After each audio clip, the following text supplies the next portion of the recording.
गुरु माझे आई मजला ठाव द्यावा पायी चित्तपाद गुरु माझे आई मजला ठाव द्यावा पायी श्रीराम जय राम वल्लभ दिगंबरा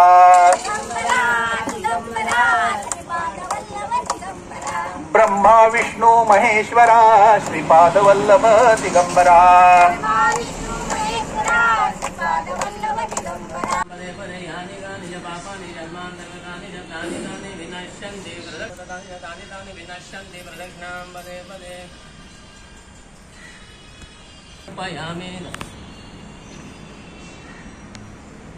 श्री दत्त पद्मनाभ पीठ संचालित संत समाज मोर्जी तर्फे आज या ठिकाणी हे श्री दत्त मंदिरामध्ये या ठिकाणी हे आपलं हे ब्रह्म जे आहे त्या ब्रह्मध्वजाचं पूजन झालेलं आहे। तसंच याच्यापूर्वी आज आम्ही पहाटेला 6 वाजता संबंध आपल्या मोर्जीच्या कानाकोपऱ्यामध्ये त्या ठिकाणी त्या सीमेपासून ते या सीमेपर्यंत आम्ही त्या ठिकाणी प्रभात फेरी जे आहे ते प्रभात फेरीचं त्या ठिकाणी आयोजन केलेलं होतं। आणि त्यानंतर आता या ठिकाणी हा कार्यक्रम संत समाज मोर्जी सगळे आमचे गुरुबंधू भगिनी आणि इतर सर्व जे भाविक जे आहेत या सर्वांच्या सहकार्यानं या ठिकाणी आम्ही हा कार्यक्रम केलेला आहे। आजच्या दिवशी हे 1947 हे संवत्सर आहे।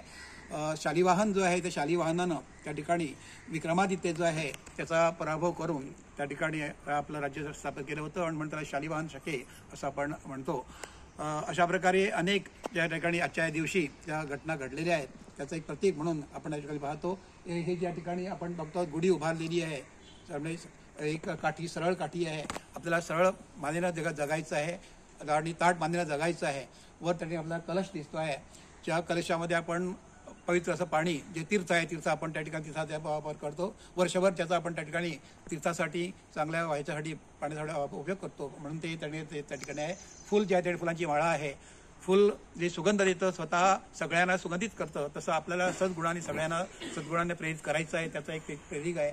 त्यासाठी साखरेचंही बांधलेली आहे।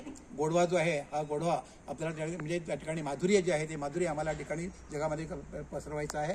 तसं त्या ठिकाणी कडुनिंबाची त्या ठिकाणी आणलेली आहे। कडुनिंबा जरी कडू असला तर तो कल्पवृक्ष म्हटलेला आहे। अनेक रोग जे आहेत ते रोग त्याच्यापासून दूर होतात आणि त्यामुळे कडुनिंब जे आहेत ते आजच्या दिवशी आपण जर कडू खाल्लं असेल तर संबंध वर्षभर जे आहे ते वर्षभर आपण कडूचे अनुभव जे आहेत ते सहज आपण ते जे आहे ते झरू शकू हा त्याच्यामागे उद्देश आहे।